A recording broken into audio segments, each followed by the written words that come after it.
Welcome to Feel the Heat, a 5 Reasons Sports Network Miami Heat podcast. Hosted by Alana Tahauer and Michael Christian. This is your one-stop listen for all things Miami Heat culture, past, present, and future, on and off the court.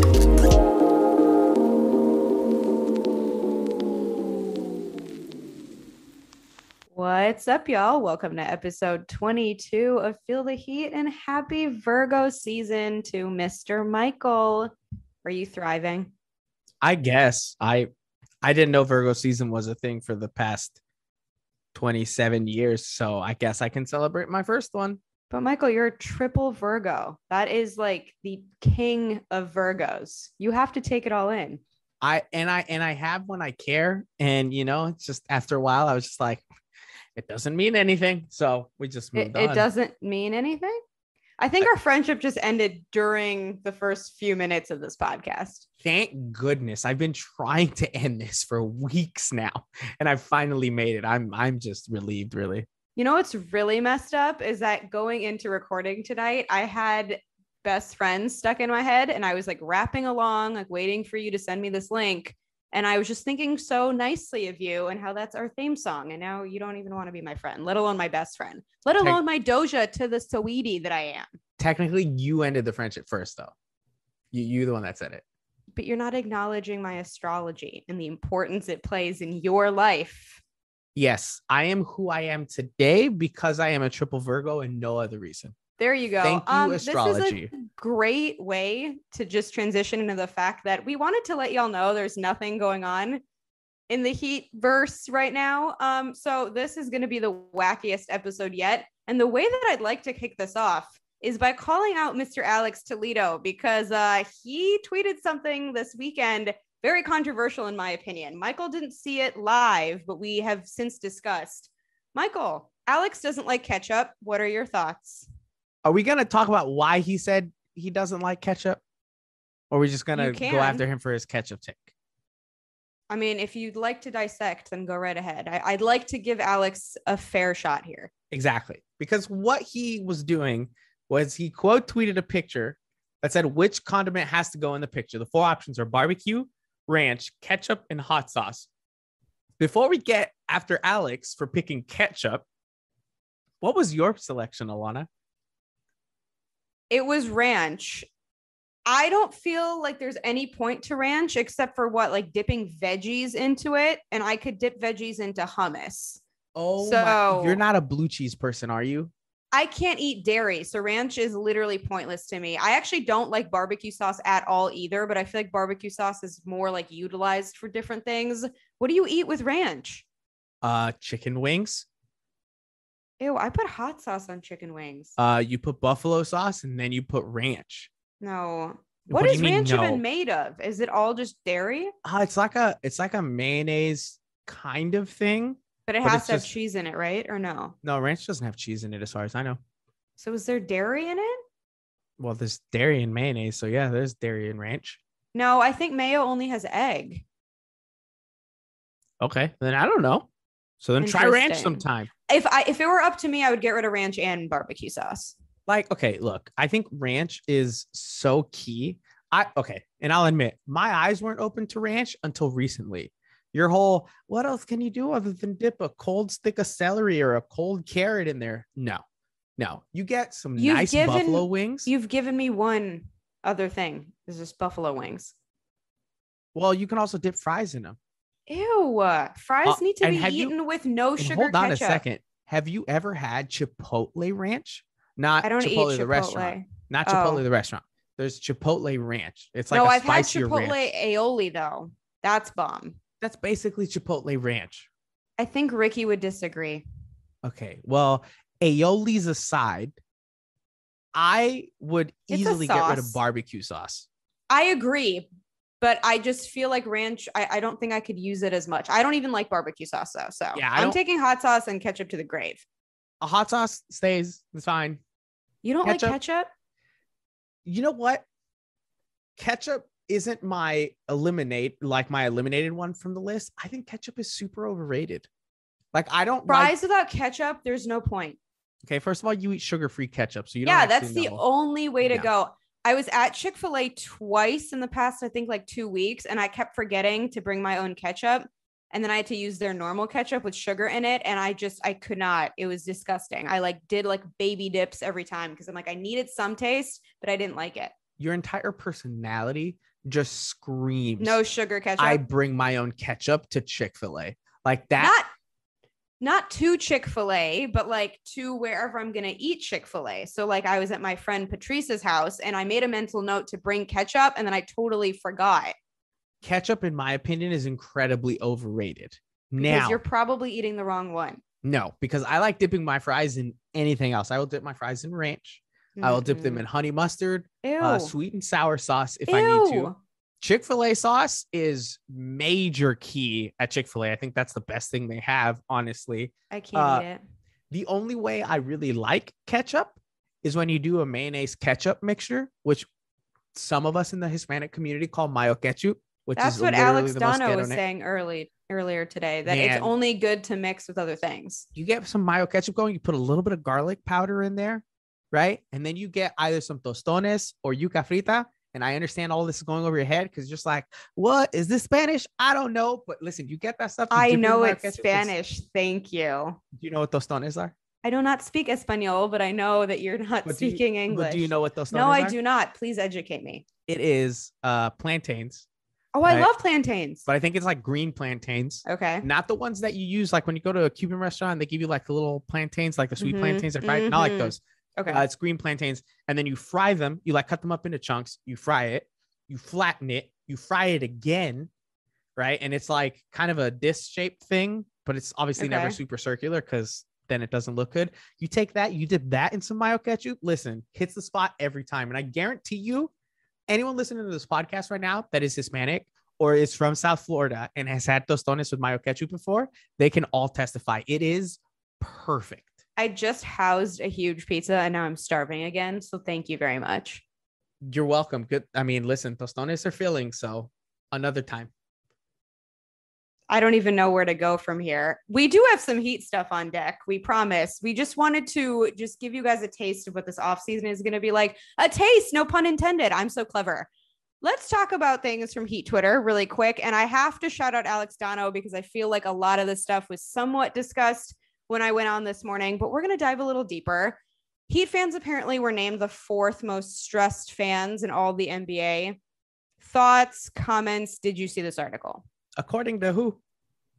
I actually don't even remember who ran this poll, nor did they even put any criteria. But this morning when I was talking to Alex Dono about this, I didn't realize that I think they were just alluding to this past season, in which case I can kind of understand because with all the injuries going on and the fact that we were coming off obviously a finals run and then didn't do very well, I could maybe see that. But if we're talking overall, I call BS.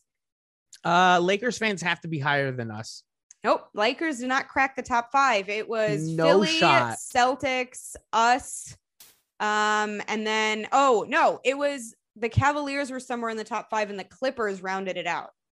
Yeah. Like who cares about the Cavs? First of all, the only reason why maybe they think Cavaliers fans might be one of the most stressed fan bases is because the 10 fans are very upset all the time. They're probably upset that they live in Cleveland as well, though. Yeah, for sure. Like I'd be depressed if I lived in Cleveland. Oh yeah. I mean, once didn't used a Josiah bathroom. say that too? Yeah, I once used a bathroom in the Greyhound in Cleveland, and I've never been more scared. So What you were doing at a Greyhound in Cleveland? don't worry about it. I don't think any of us need to dive into. I'm sure there's some wacky story about how you were stalking some different NBA player or something. Who I even cannot knows? confirm nor deny. Cleveland, that doesn't make any sense. Philly fans, that makes sense. It does. They had the number 1 spot, and I believe the Celtics were second, which I could kind of see as well. Celtics fans also make sense. They're an anxious bunch. Yeah, they're always like, oh, we love this player. And then the next season, they start off bad the first 5 games. And like, why have we not traded them yet? My Right? They did that friend with was everybody. absolutely gutted when they got rid of Kemba. I've never gotten so many just like hectic, sad, emotion-filled text messages in a row. I mean, they've had just a roulette of point guards the past few years. Yeah, but he's a huge Kemba fan because he's a UConn fan. Like it's literally the background on his phone. He's going to hate me if he listens to this. But he was not a happy camper. So I could see the Celtics connection. play a bit of defense and other teams would fight really hard for you. It just is what it is, Kemba. I'm sorry. I didn't say it. Michael did. The Lakers fans, I feel like, need to be really high up there. And also in Lakers fans, I'm including national media because I think they're all Lakers fans. Secretly. But see, I don't think they're stressed. I feel like they're always so high on the Lakers that there's no stress. They're just like, no, I feel content. Like they're stressed like hell. They're just always freaking out about whatever's happening. They're just always disappointed. And then they always put out these awful teams, right? They have one great team every 10 years. Oh, this team is stacked. Yes, with a bunch of... I'm so hyped. Really, really old players.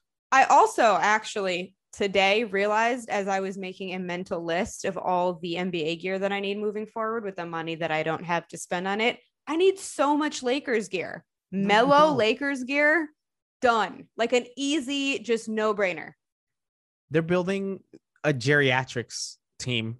They'll be fine.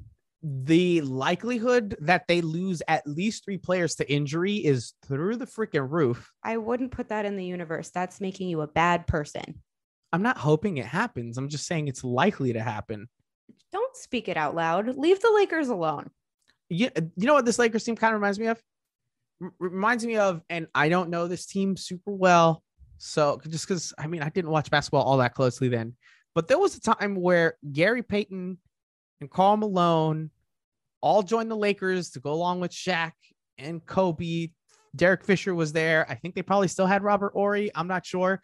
That was one of those like, oh, they're building this crazy team. They shouldn't fail. They did it again years later, again with Kobe, except this time it was like Kobe, Steve Nash, Dwight Howard. Like, oh, they're building this team. The thing is, these Lakers have like 55 more players than any other team seemingly in the league, which means that if someone goes out to injury, you just, pop another one in. Tell me it doesn't seem like their roster is literally triple the size of any other roster. Every day there's another signing. Sure, but that's because that's the only roster where people can name the 14th and 15th player on the team who don't live at least 2 cities over. It's going to be plug and chug. Let's go. I'm ready with my Melo Lakers gear. I will guarantee it right now.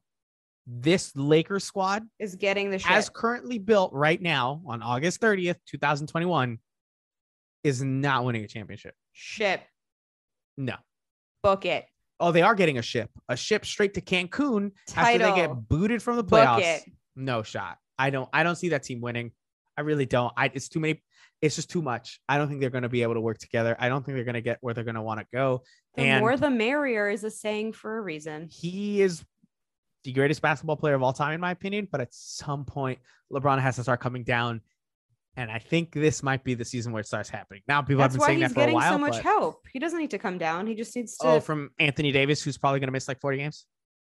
You know what? Let's move on to the next topic before I get more mad than I already am. And this kind of goes along with what we're saying. We didn't even talk about Heat fans being stressed.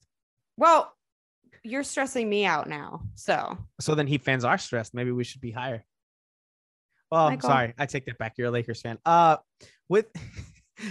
With Heat fans being stressed, I will say this. Heat fans, and we've talked about this before, we expect big moves all the time. Mm-hmm.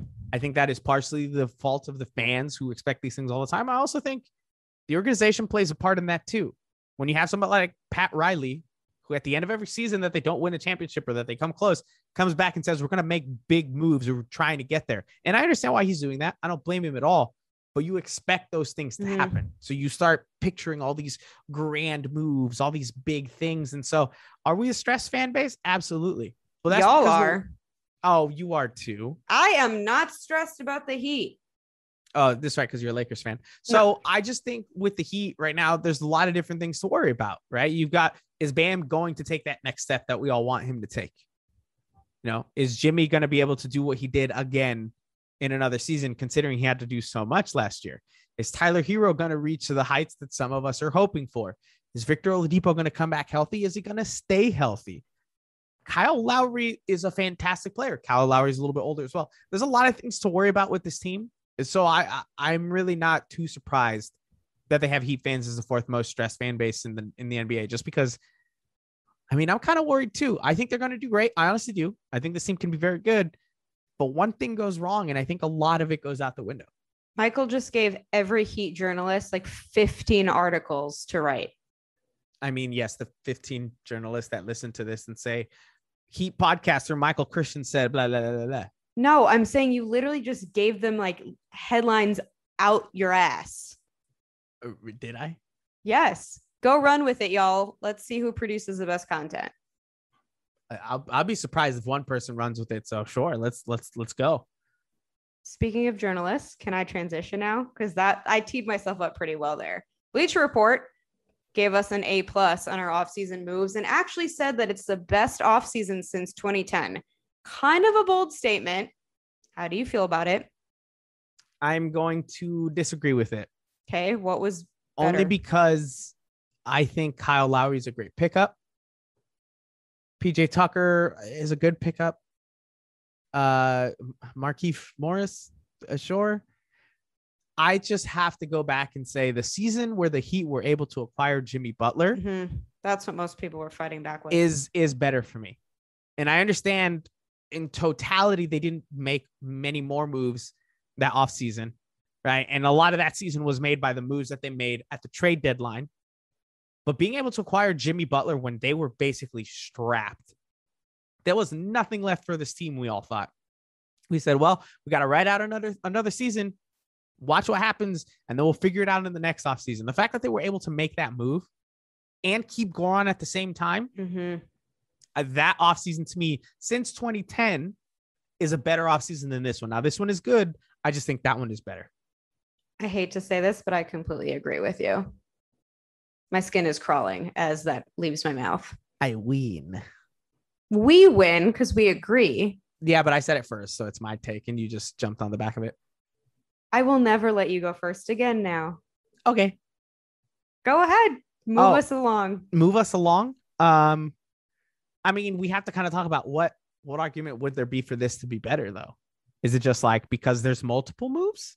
I think it's the multiple moves. I also think the fact that, and I've been saying this, the Heat seemingly lost their identity for the last few years. And I'm not saying that there weren't guys who fit the culture very well. And I'm also not saying that, like, you know, defensively, for example, we weren't still strong. But I think that gritty team of being super hard-nosed and like people loving to hate us kind of went out the window. And I feel like this season we're really back to who, you know, the Heat have been historically.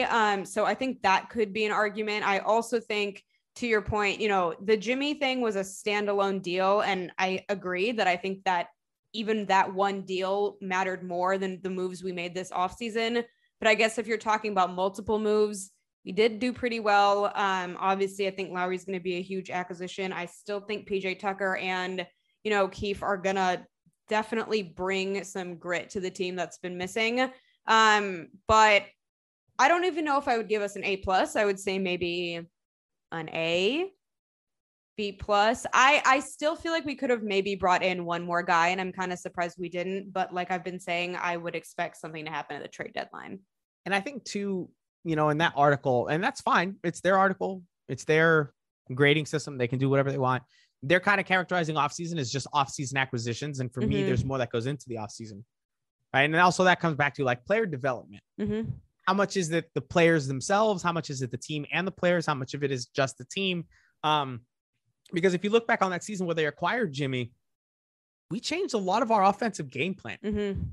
We made it an offensive game plan that was pretty unstoppable for those first couple weeks of the NBA season, and people started catching along to it. But they performed well enough with the right pieces to make it all the way to the NBA Finals in what many of us believe was a more realistic taste of just NBA talent, right? There wasn't home court advantage in those bubble playoffs. It was just basketball and nothing else. And I do think people aren't necessarily taking into consideration too that, you know, guys like Tyler Hero did also come along during that time. And I think that if Jimmy wasn't there, again, you can say what you want about Tyler's sophomore season. You also forgot Chikezi. Yeah, I did forget about him, and I wonder why. Just a great offseason acquisition. But if Jimmy wasn't there, I think that Tyler may not have developed as well his first season. So that is something to keep in mind too.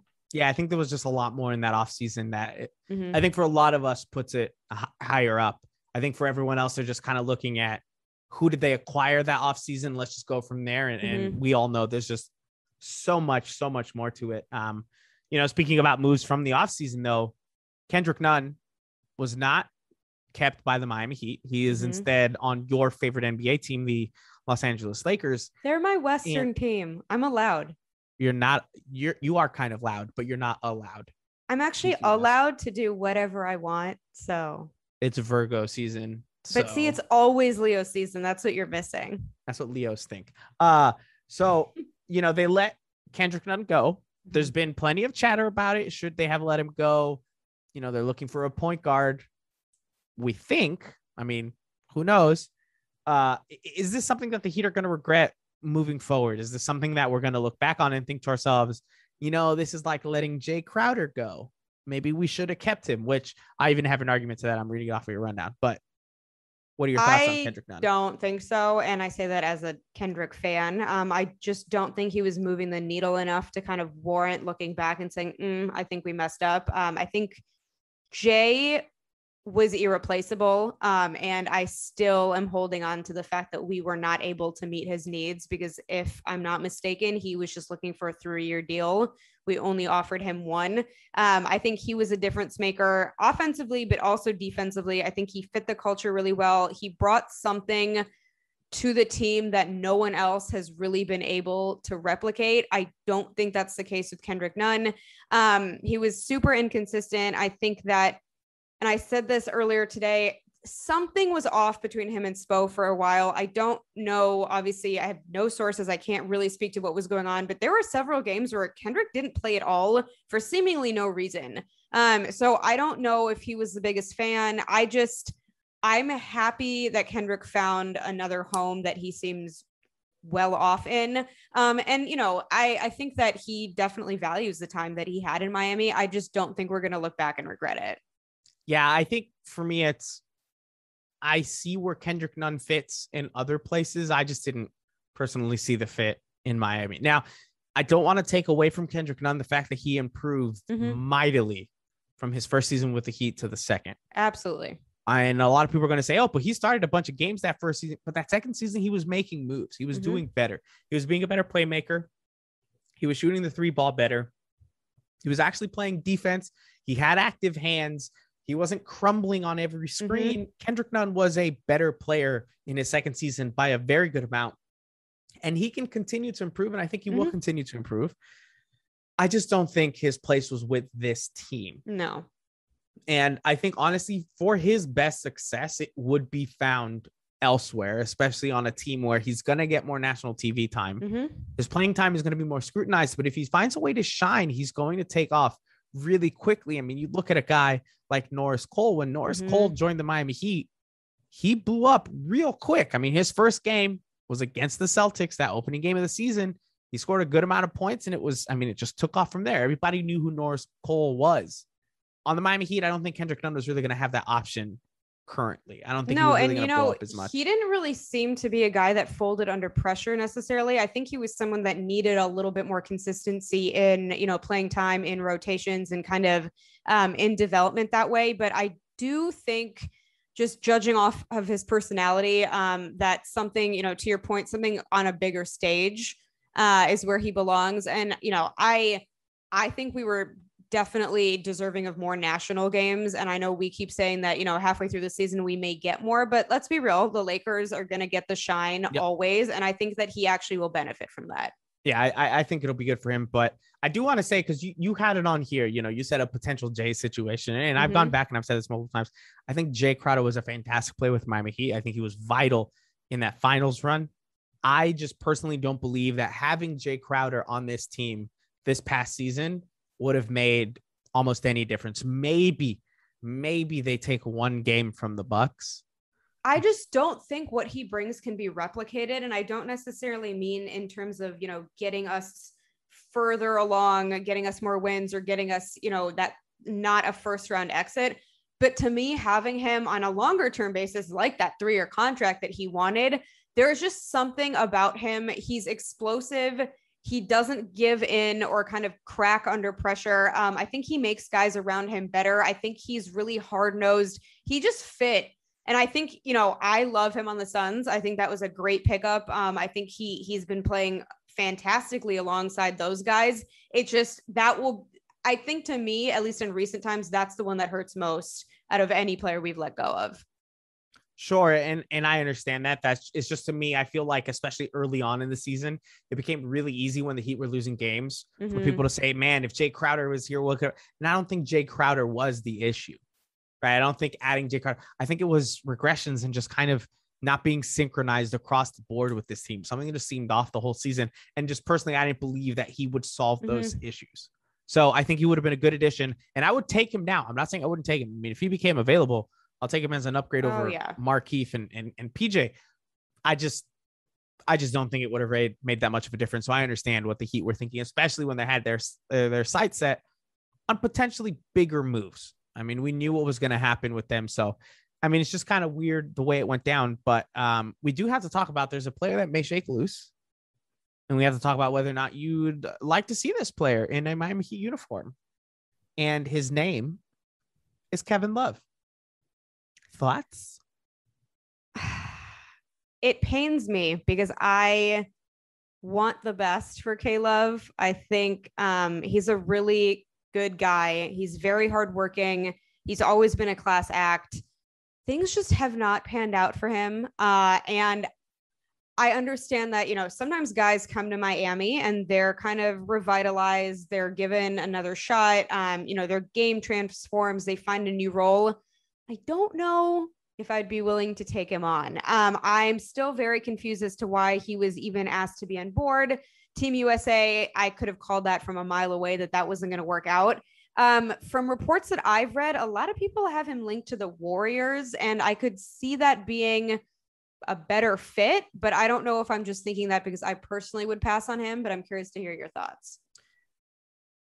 That's a tough one. So I know at some point you were probably going to hit me with, oh, you just say yes to everybody. So I got to kind of watch what I'm saying here. I think never. I think with Kevin Love, you see the potential there, right? You see him being able to do, something similar to what Kelly Olynyk did, right? Shoot from outside. I mean, Kevin Love is absolutely a better rebounder than Kelly Olynyk. I think defense is probably, I don't know, maybe on par, if not slightly less than Kelly Olynyk, if anything, but the offense is further ahead in my opinion. So I could see where it would fit. I think if you get sign off from the guys on the team, if they feel like the medical history is good and it checks out and everything's fine, I'm okay with them signing Kevin Love. I'm just not giving him any more than a minimum contract. And also I think getting Kevin Love is going to take away minutes from Yurt. And it comes down to, would you rather see Yurt out there or would you rather see Kevin Love out there? Well, see, that was going to be my question to you. If we bring him on, what does his role even look like? I mean, I don't think he starts. That's for sure. But if he plays with the backup squad, I mean, he'd most likely have to play alongside Dedmon. So maybe the minutes come down between Dedmon versus Yurtseven, and maybe that's how they figure it out. I just don't know if they're going to want two of those guys that, you don't know as totally defensive minded in the NBA. Yurtseven played good defense in summer league. You haven't seen him play NBA defense against those guys, night in and night out. You've seen it out of Dedmon. So I feel like they'd be more comfortable playing Kevin Love alongside Dwayne Dedmon. And so that's where I think the minutes kind of get thrown off. And they signed Yurt to an actual contract, not a two-way, an actual contract. So I think they need to see what he has. I think they need to see what they have in the rest of the roster. I'm not foaming at the mouth for Kevin Love. If they go and acquire him, cool. I see where it could fit, and I'm all for it. I just think for me, I'd probably pass on him. My thing with him too is he's a very traditional and pragmatic type of player. He doesn't strike me as someone who comes in with a lot of bounce and a lot of energy. And I think that we've kind of been missing that in our second unit. Now, obviously, we have new guys coming in. Our second unit's not going to look anything like it did this past season. But to me, he's not a guy that necessarily gets a second unit going. And I think that that's super important for us, especially, if we do end up in a situation where we're playing from behind and we really need all hands on deck. I just don't necessarily see him as that type of guy. Again, I want only the best for him because he's been through a lot. And I think that, I don't want his road to end. I just also don't necessarily want the next step to be in Miami. Yeah. And I think too, you got to look at, so, this past season, he played in 25 games. The one before he played in 56. One before that, he played in 22. And then before that, he played in 59 again. So it's just so up and down. And especially if the Heat are looking for what a lot of us have talked about, which is a bit more depth to be able to put up with things when you don't have guys like Victor Oladipo at the start of the season. You're not sure what you're going to get out of Markieff. I'm not sure a guy like Kevin Love, who you're not confident is going to be able to play the full season, is the right fit for the team. And so for me, like I said, I think I'm going to have to pass. We're agreeing again. This is twice in one episode. Are we okay? I am. I don't think you are, but it is. I'm doing very well this evening, Michael. You know who else seems to be doing well? Your boy Depot. Hell yeah. I just need to say something, and I need your take on this because I've been waiting to ask you. I crafted a text like yesterday, I think, to you about this, and I was like, you know what? No, let me save this for the pod. The Depot Yay connection that's happening right now. Just tell me what you're thinking, because I don't know what's going on there. It can mean nothing but good things. Is that so? Nothing but good things. So you're a Kanye fan, is what you're saying? I'm not gonna lie. I haven't really listened to Donda. I absolutely have not, and I don't think I will. I am not a Kanye girl at all. I know I should support him because he's from Chicago. He's just too much for me. It's one of those things where I've kind of had enough of him, and I, can recognize his musical talent, and I think that he actually, brings a lot of good people to the surface. Personally, though, I will pass on him. So I don't know how I feel about his bonding with Depot. So here's my thing, right? If you're someone like Kanye West, who's so busy with everything that's going on, right? Are you going to release Donda? Are you not going to release Donda? Did you release it? Was it Universal Music Group? Living in stadiums. Right? Living in stadiums because you're just so busy with your album. So dedicated. That's what it is. To take time out of his schedule to speak to a young GOAT in Victor Oladipo, right? To take the time to go out and say, you know what, bro, let's take this picture. You're going to go crush it this next season, right? Is that what you think Kanye told him? Absolutely. Do we even think Kanye knows what team Depot plays on? 100%. Kanye doesn't actually strike me as an NBA fan. I'm going to be honest. Kanye said, listen, you've got some great support down in South Florida. Got this one guy over there who bought your jersey really early on. Oh, they talked about you. Michael Christian. Wow. He needs you to pull up, bro. And you got this. They had a little powwow about me, how us fans are going to support him. How he's going to have a crazy comeback season. You're going to have Victor Oladipo coming back in December, late December. Book it, right? He's going to come back in late December. He's just going to crush it with the second unit. We're going to start talking about, man, should Victor Oladipo be starting for this team? Are you going to get to the playoffs? This is the whole conversation that took place during this photo shoot. 100%. Now, let me ask you, do you now want to go buy pink Crocs too? Because I don't know if you've taken a look-see at Depot's Instagram or if you even really follow him, which we'll get to 100%, shortly 100% I do. Here. Okay, well, are you going to buy pink Crocs? Should that be your birthday gift from me to you? What is your size, Michael? The listeners want to know. I mean, if I'm going to burn plastic, I should probably do it outside, right? Because the fumes are probably toxic. You and your dad jokes. I don't like Crocs personally. I don't either. I don't think they're comfortable. But your boy Depot's wearing them. So whatever Depot does, we have to support, right? Depot's rich. He can do whatever he wants. I don't think it looks great, but he can do it and he can pull it off. So you won't be buying a pair then? Of pink Crocs? Mm-hmm. No. Not until a pair shows up on your doorstep. I mean, that's going to be a really horrible gift if you get me pink Crocs. I'm telling you right now. I'm going to just send a little text to Ethan and say, for all your hard work this past season, he should gift you some pink Crocs. I like how you're like, no, I'm not gifting it. Someone No, because you don't want it from me. But no, I don't want it at all. I don't want it at all. Crocs, if you're listening. I'm not. They're gross. I don't like them. Okay. How about his tweets? Because he's been very active on Twitter and I know you've been hyped. I mean, do whatever you got to do to hype yourself up and get yourself ready for the season. Do you know his astrological sign? This is very important. Oh, shoot. I'm going to just take a wild guess here. I'm going to say that Depot is a Leo. Nope. He's a Taurus. Cancer. Dang it. He's an earth sign, very grounded. Wow. Is that how astrology comes up with it? I'm just saying, I think that Earth you signs are should. grounded. I think that you should know a little more if you claim to be that you're his number one fan. But let me move this along to close out because I also want to talk about another Heat legend, an actual Heat legend. Dwayne Wade has been living his best life with Gabby. The pictures they've been posting. Anytime I see people travel right now, I'm very jealous because I have not taken a vacation since I believe March 2020 when I was in LA before the world shut down. But something about their photos in particular, I'm just like, take me in, adopt me, make me your personal assistant. I don't care why I'm there. Just take me with you. And then I started thinking, who does Michael like to follow? Past or present? Favorite Heat follow on Instagram? So I don't follow many Heat players on Instagram. I knew this answer was coming. Because I am not the biggest fan of Instagram. I just don't spend a lot of time on there. Except when I send you memes. Nope. Those just kind of you reply to each and every one. Don't sit here. To try and be nice. I just kind of This is the game Michael plays. Rude. Michael pretends we're not the best of friends. Like, here's the thing with the Instagrams. I don't follow that many, honestly. And again, not a lot of them post a lot of stuff, right? Like Bam really posts stuff when he's supporting his friends or, you know, when people are showing him love and he wants to show it back and say thank you or something. Mm-hmm.